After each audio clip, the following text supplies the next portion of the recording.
Hi, so today's video is going to be about numbers, word count in particular. And before I go on to that, I want to mention another channel called Registrant Care. So registrant is a doctor or nurse or other health professional in this context because they are registered. And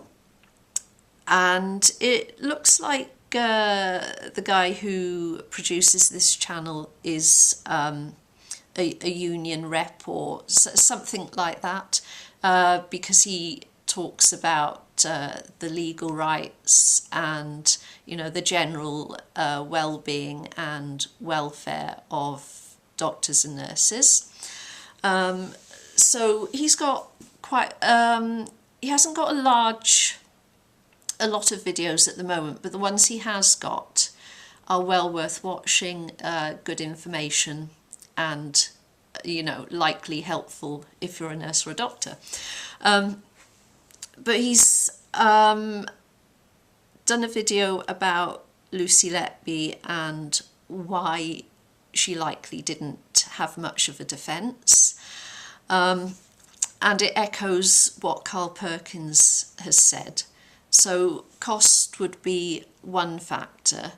Like, even though she would have legal aid, she would still be up against unlimited resources from the prosecution side, which is the hospital.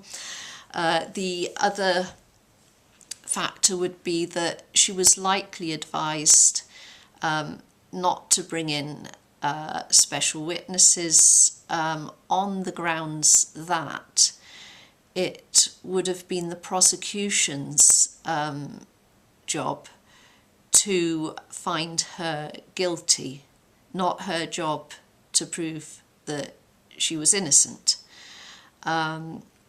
So anyway, go have a look at his channel and his video, and you know, this really comes from the horse's mouth, and it does clear up that mystery, because, you know, we've been wondering, you know, why didn't she have anyone apart from a plumber, and that is very likely why. So on to the word count.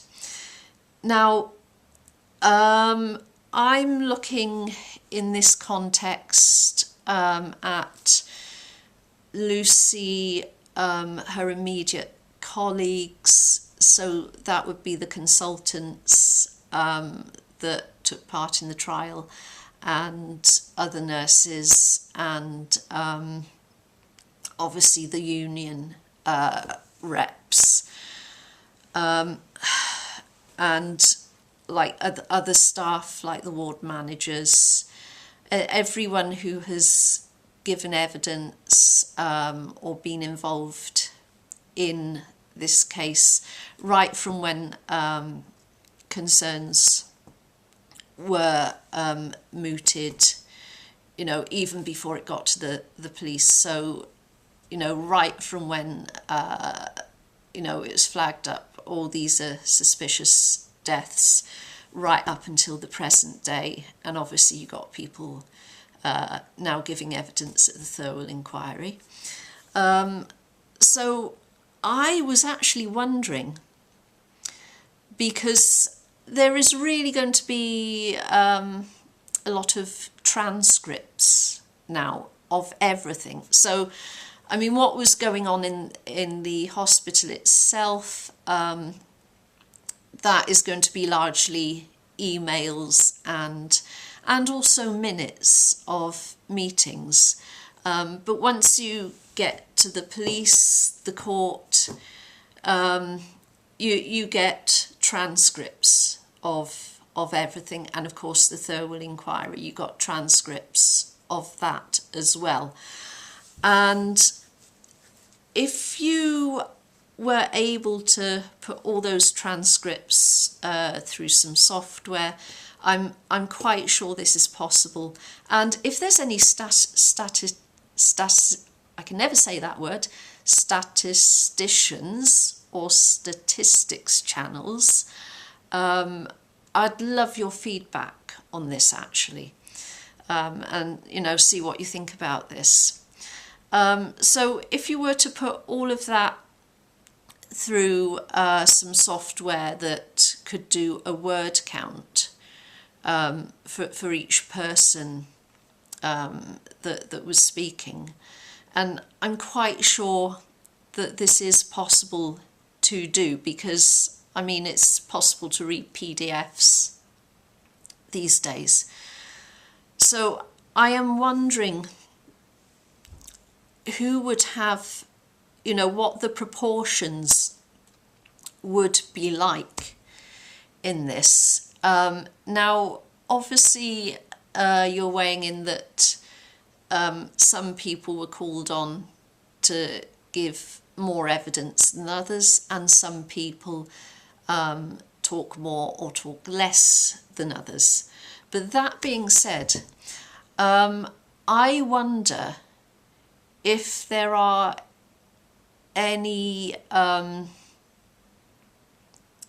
if it would show whether any one person was had a disproportionately higher or conversely lower, but I'm thinking higher in this case, word count number, because if that were the case, and I think it could be the case, because there is one individual who uses a lot of words, and it would be an idea to see if this is measured, if we can measure it, and to see if that is like completely head and shoulders above everything else, because regardless of intention, regardless of good and bad, prosecution, defence, regardless of any of that, if it is the case that you have an extremely disproportionately high word count for one individual in a situation like this, what you've got is a lot of content from one individual. They will be, so if you've got one person holding the floor, as it were, what you end up with is one person running the narrative, and then you are going to get bias, because I mean, unless you really, really don't like that person, and I don't think that has been the case, during the process, or, certainly not during the actual court process and the raising of the hospital concerns.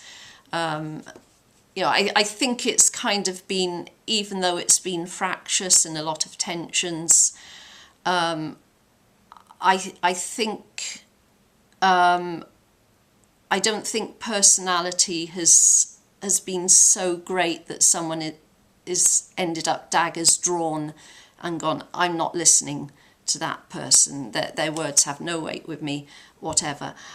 So I think even if you know that someone is BSing or whatever, if they talk an awful lot and you're otherwise fairly neutral to them, their content will take over and you're going to get a bias. And I think that if that has happened, this could well have affected the outcome of the trial, because I do think it is possible that one individual has had a lot more content, has used a lot more words than everyone else. So I do think this could be a possibility. And I mean, I'm probably going to leave it about here and just leave you with that thought, really, because I mean, this is a bit like the squeaky wheel scenario. The squeaky wheel gets fixed first, and it's kind of a psychological leaning. So and I think this might be a bit of an unprecedented situation as well, that someone has had so much floor space, as it were, to just comment and talk. And so I think this may have affected the course of the trial.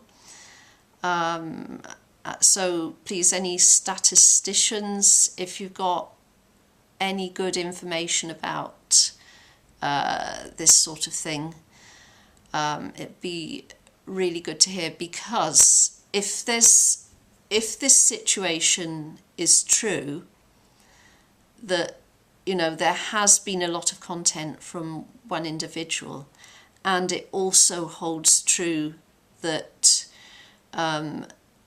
you know, a disproportionate amount of content could form a bias, then there is certainly grounds for contesting that the trial has been affected because of this bias, which could have led to the outcome that happened. Whether that counts as actual evidence, I don't know, but that it is still something that potentially can be quantified as a given statistic and phenomenon and finding. So yeah, please like, subscribe, hope to see you in the next video.